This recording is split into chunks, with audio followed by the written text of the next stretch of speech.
حضرت مرزا مظہر جان جانا فرماتے ہیں کہ بارش ہوئی تھی تازی تازی دلی میں، تازی تازی بارش ہوئی تھی.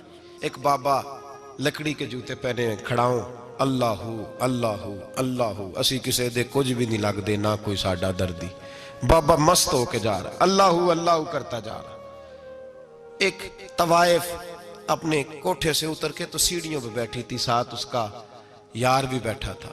بابا اپنی مستی میں جا رہا ہے تو بابا جی کے پیروں سے کچھ مٹی اڑی تو اس عورت کے کپڑوں پہ پڑ گئی. پرواہ نہیں، بزرگ گزر رہے. وہ یار اس کا دوڑا ہوا آیا، اس نے آ کے تھپڑ مارا. کا خیال نہیں سارے اس کے کپڑے آلودہ کر دیے، تو کدھر تیرا دماغ نہیں ٹھیک؟ بابا نے نظر اٹھائی، کہا بیٹے میں نے دیکھا نہیں، چل اللہ تیرا بھلا کرے، تو نے بدلہ لے لیا. بابا جی چپ کر کے وَإِذَا خَاطَبَهُمُ الْجَاهِلُونَ قَالُوا سَلَامًا، چپ کر کے گزر گئے. ٹھنڈ کا موسم تھا، بارش تازہ ہوئی تھی، حلوائی دودھ کاڑ رہا تھا. اس نے بٹھایا بابا جی کو پھٹے پہ، پیالہ پکڑا، دوڑ کے آگے بڑھا. بزرگ آ گئے، آئیے بیٹھیے. دودھ کا گرم گرم پیالہ شکر ڈال کے دیا. بابا جی نے دودھ پیا، پھر نظر جھکی، پھر رنگ بدلا. کہنے لگے مالک تو کتنا بے نیاز ہے، کہیں تھپڑ مرواتا ہے، کہیں دودھ پلاتا ہے. تیری بے نیازی ہے نا، ادھر تھپڑ مروایا، یہاں دودھ پلایا، تو ہی جانتا ہے تیرے رنگ کیا ہے. ابھی بابا وہیں بیٹھا تھا، دوڑے آئے پیچھے سے لوگ، شور ہوا. بابے کو دبوچ کے وہاں لے گئے جہاں اس نوجوان نے تھپڑ مارا تھا. کہا تو اللہ کا بندہ ہے، اللہ کے بندے بد دعا تو نہیں دیتے. ہوا کیا؟ کہا تو نے بد دعا دی ہے؟ کہا نہیں دی، بات بتاؤ. کہنے لگے اس نے تجھے تھپڑ مارا، چھت پہ چڑھا ہے، پیر پھسلا ہے، گردن کے بل گرا ہے، منکا ٹوٹ گیا، مر گیا ہے، تو نے بد دعا دی ہے. بابا جی کہنے لگے یار میں نے تو دوسرا لفظ بھی نہیں کہا، بھلا ہو کہہ کے گزرا ہوں، میں نے نہیں بد دعا دی. کہا تو نے دی ہے تبھی تو مر گیا. کہا نہیں دی. کہا بابا تو بزرگ آدمی ہے، سچ بول. تو بابا جی کہنے لگے سچ سنو. پھر میں آ رہا تھا، میرے پیروں سے مٹی اڑی، اس کے یار کے کپڑوں پہ پڑی، اسے برا لگا، اس نے مجھے مارا. جب اس نے مجھے مارا تو میں کوئی لاوارث تو نہیں تھا، جب اس نے مجھے مارا تو میں کوئی لاوارث تو نہیں تھا. مجھے دشمنوں نہ چھیڑو، میرا ہے کوئی جہاں میں ابھی پکار لوں گا، نہیں دور ہے مدینہ. اس نے مجھے مارا تو میں کوئی لاوارث تھا کہ میرا بدلہ کوئی نہ لیتا. اس نے مجھے مارا ہے تو میرے یار کو برا لگا تو اس نے اسے مار دیا ہے، میری تو غلطی کوئی نہیں. یاروں کا جھگڑا ہے، یہ تو دوستوں کا جھگڑا ہے، یہ تو یاروں کا جھگڑا ہے، کوئی غلطی نہیں میری، کوئی غلطی نہیں. خش خش جنہ قدر نہیں میرا، اے میرے صاحب نو وڈیاں، میں تے گلیاں دا روڑا کوڑا، میں گلیاں دا روڑا کوڑا. میں نو محل چڑھایا ہے سائیاں، میں نو محل چڑھایا ہے سائیاں.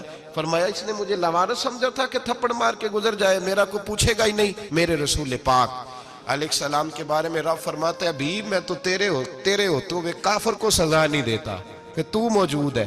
یاد رکھیں حضرت فضیل بن عیاض فرماتے ہیں ایک جوان تھا، مسجد میں آیا، لوگوں سے کہنے لگا روٹی کھلاؤ. کسی نے توجہ نہ کی. اس نے کہا میں رب بتانے والا ہوں، میری طرف دیکھو تو صحیح. کسی شخص نے خیال ہی نہ کیا. پھر اس نے کہا یار تھوڑا سوچو. نمازیوں سے کہا، اہل علاقہ سے کہا، انہوں نے کہا تیری طرح کے بڑے درویش دیکھیں. مسجد کے محراب میں وہ رب کریم کا بندہ انتقال کر گیا. جب فوت ہو گیا نا، لوگوں کا مزاج ہے بیمار کو دوائی نہیں دیتے، جنازے پہ وقت پہ پہنچ جاتے. جب کوئی گر رہا ہوتا ہے تو سہارا کوئی نہیں دیتا، جب کوئی گر جاتا ہے ٹانگ ٹوٹ جاتی ہے تو تیمارداری کو زمانہ پہنچ جاتا ہے. اور بزرگ وہ نوجوان اللہ کا نیک بندہ مسجد کے محراب میں فوت ہو گیا. حضرت فضیل ابن عیاض کہتے ہیں امام صاحب نے اعلان کیا چندہ دو، کوئی لاوارث فوت ہو گیا، کفن دینا. چندہ کٹھا ہوا، کفن خریدا، جنازہ پڑا.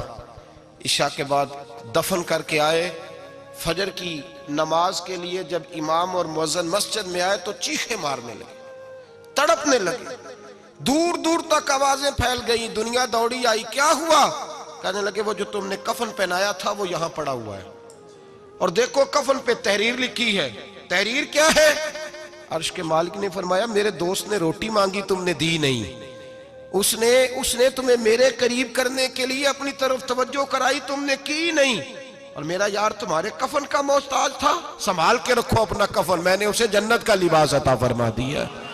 سنبھال کے رکھو، یہ کوئی لاوارثوں کا ٹولہ ہے؟ یاد رکھیں جو وارث والے ہیں، وارث والے ان کا رنگ اور ہے، جو ماننے والے ہیں ان کا مزاج اور ہے۔ اپنی زندگی لوارثوں کی طرح نہیں گزارے، تھوڑا سا ادھر گیا تھا تو پھر تھوڑا سا ادھر گیا تھا تو تھوڑا سا، یہ کیا بات ہوئی، یہ کیا بات ہوئی؟ اپنے آپ کو، اپنی نسبت کو، اپنے عقیدے کو مضبوط رکھیں۔ 1 انچ کے لیے اعلیٰ حضرت فاضل بریلوی رحمت اللہ علیہ کے مکان کی دیوار گر گئی، ایک کونا مکان کا، آپ جانتے ہیں پرانی دیواریں چھوٹی ہوتی تھی اور بارشوں میں اکثر گھروں کی دیواریں گری ہوئی ہوتی تھی، ایک سائیڈ کی دیوار گر گئی تو اس کونے میں ہندوؤں کا گھر تھا۔ اب مستری صاحب رات کو آئے، ان سے بات ہوئی تو کہنے لگے سویرے کام شروع کروں گا۔ کہا 1-2 صاحب نے کہ ہندوؤں کا گھر ساتھ ہے اور وہ دشمن بھی بڑے زیادہ ہیں، تو رات کو ہی ہو جائے۔ کہنے لگا جی نہیں، میری مجبوری ہے، مزدور کہاں سے لاؤں گا، بڑے معاملات ہیں، سویرے شروع ہوگی۔ اب رات کو مولانا ظفر الدین بہاری علیہ رحمہ کہتے ہیں بچے مدرسے کے، باقی سارے لوگ، سب کو جمع کیا گیا، چونکہ اس طرف سے تھوڑا خطرہ تھا ہندوؤں کی جانب سے۔ کہا جناب یہ بڑے دشمن ہیں اسلام کے، تو اس طرح کرو کہ 2-3 بچوں کی ڈیوٹی لگائیں یا کچھ لوگوں کی یہاں رات کو پہرا دیا جائے، ٹھنڈ بھی بڑی زیادہ تھی، کھڑا ہونا بھی مشکل تھا۔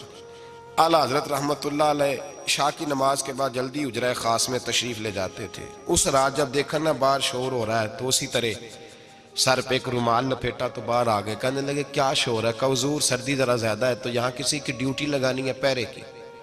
2 منٹ خاموش رہے، پھر فرمانے لگے کوئی ضرورت نہیں، جاؤ سو جاؤ سارے جا کے، کوئی ضرورت نہیں، جاؤ اپنے اپنے گھروں کو، کوئی حاجت نہیں، پہنچ جاؤ۔ کہا حضور مہربانی کرے، وہ طے ہونے لگا تھا۔ فرمایا میری وجہ سے کیوں کوئی ساری رات بیدار رہے، جاؤ تمہیں کہا نا آرام کرو۔ لوگ سو گئے۔ صبح فجر کی نماز پڑھ کے اعلیٰ حضرت رحمت اللہ تعالیٰ علیہ جب سیڑھیاں اتر رہے تھے رضا مسجد کی، تو وہ جس ہندو کی جانب سے زیادہ خطرہ تھا وہ سیڑھیوں پہ بیٹھا تھا، مسجد کی سیڑھیوں پہ۔ سب لوگوں کی توجہ ہو گئی، کہنے لگا مولانا میں کلمہ پڑھنے آیا ہوں، مجھے کلمہ پڑھا کے مسلمان کر دیں، میں کلمہ پڑھنے آیا ہوں، مسلمان کریں۔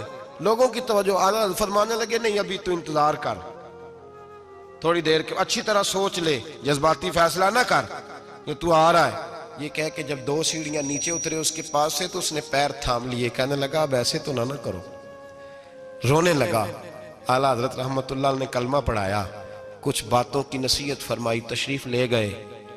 گھیرنے والے گھیر کے بیٹھ گئے، کہنے لگے ہمیں بھی بتا بدلہ کیسے ہے؟ کہنے لگا دیوار گر گئی، آدھی رات کے وقت، آدھی رات تک انتظار کرتا رہا، پہرے دار کوئی نہیں، تو 2 تلواریں لے کر جب میں ان کے مکان کی جانب بڑھا، میں نے کہا آج گردن کاٹوں گا۔